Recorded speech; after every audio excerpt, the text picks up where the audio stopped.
Assalamualaikum warahmatullahi wabarakatuh. Perkenalkan, nama saya Mutiara Nur Aprilia dari Prodi Sistem Informasi.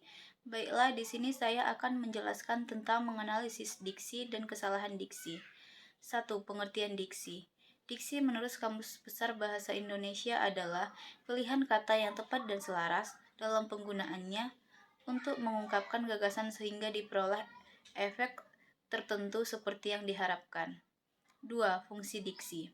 Fungsi diksi antara lain yaitu membuat pembaca atau pendengar mengerti secara benar dan tidak salah paham terhadap apa yang disampaikan oleh pembicara atau penulis. Untuk mencapai target komunikasi yang efektif. Melambangkan gagasan yang diekspresikan secara verbal.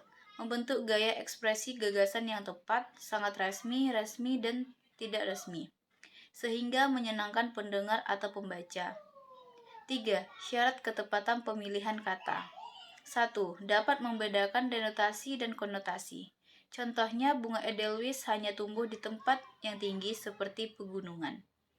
2. Dapat membedakan kata-kata yang hampir bersinonim.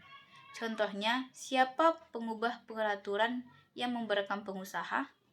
Pembebasan biaya masuk untuk jenis barang tertentu adalah perubahan peraturan yang selama ini memberatkan pengusaha. 3. Dapat membedakan kata-kata yang hampir mirip dalam ejaannya. Contohnya, intensif dan insentif. 4.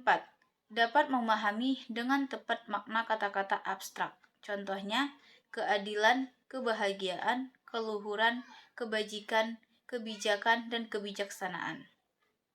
5. Dapat memakai kata penghubung yang berpasangan secara tepat. Contohnya, pasangan yang benar adalah antara dengan. Pasangan yang benar antara dan. 6. Dapat membedakan kata-kata umum dan kata-kata khusus. Contohnya, kata umum melihat, kata khususnya melotot, membelalak, dan melirik. 4. Jenis-jenis pilihan kata atau diksi. 1. Berdasarkan makna. A. Makna denotatif. Makna denotatif menyatakan arti yang sebenarnya dari sebuah kata yang berhubungan dengan bahasa, contohnya bunga melati. B. Makna konotatif. Makna konotatif adalah suatu jenis kata yang memiliki arti bukan sebenarnya dari sebuah kata, contohnya bunga bank. 2. Berdasarkan leksikal. A. Sinonim. Sinonim adalah kata-kata yang memiliki makna yang sama, contoh, sayang bersinonim kasih. B. Antonim. Antonim adalah dua buah kata yang maknanya dianggap berlawanan. Contohnya, bagus berantonim dengan jelek. C. Homonim. Homonim adalah dua buah kata atau lebih yang sama bentuknya tetapi maknanya berlainan. Contohnya, ibu mengukur kelapa terlebih dahulu sebelum mengupas pisang itu.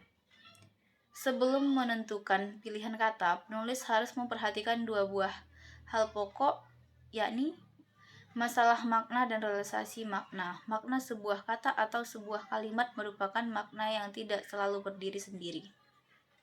Gaya bahasa. Gaya bahasa atau langgam bahasa adalah cara menutur mengungkapkan maksudnya. Ada 6 faktor yang perlu dipertimbangkan oleh komunikator untuk mempengaruhi tampilan bahasa dalam berkomunikasi dengan komunikasikan, yaitu 1. Cara dan media komunikasi. Lisan atau tulis, langsung atau tidak langsung, media cetak atau media elektronik. 2. Bidang ilmu, filsafat, sastra, hukum, teknik, kedokteran, dan lain-lain. 3. Situasi, resmi, tidak resmi, setengah resmi. 4. Ruang atau konteks seminar, kuliah, ceramah, pidato. 5. Halayak. Dibedakan berdasarkan umur, anak-anak, remaja, dewasa, orang tua.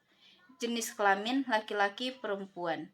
Tingkat pendidikan dan status sosial, rendah, menengah, tinggi. 6. Tujuan membangkitkan emosi, diplomasi, humor, informasi. 2. Idiom. Idiom adalah ungkapan bahasa yang artinya secara langsung dapat dijabarkan dari unsur-unsurnya. Idiom adalah bahasa yang beradatkan, oleh karena itu, setiap kata yang membentuk idiom berarti di dalamnya sudah ada kesatuan bentuk dan makna. 3. Ungkapan idiomatik. Di bawah tingkat idiom Ada pasangan kata yang selalu muncul bersama frasa. Kelompok kata sebelum bertemu dengan dibacakan oleh, misalnya, bukan idiom tetapi berperilaku idiom. Perasaan kelompok kata semacam ini pantas disebut ungkapan idiomatik. Contohnya polisi bertemu dengan maling. Sekian dari saya. Mohon maaf apabila ada kekurangan. Wassalamualaikum warahmatullahi wabarakatuh.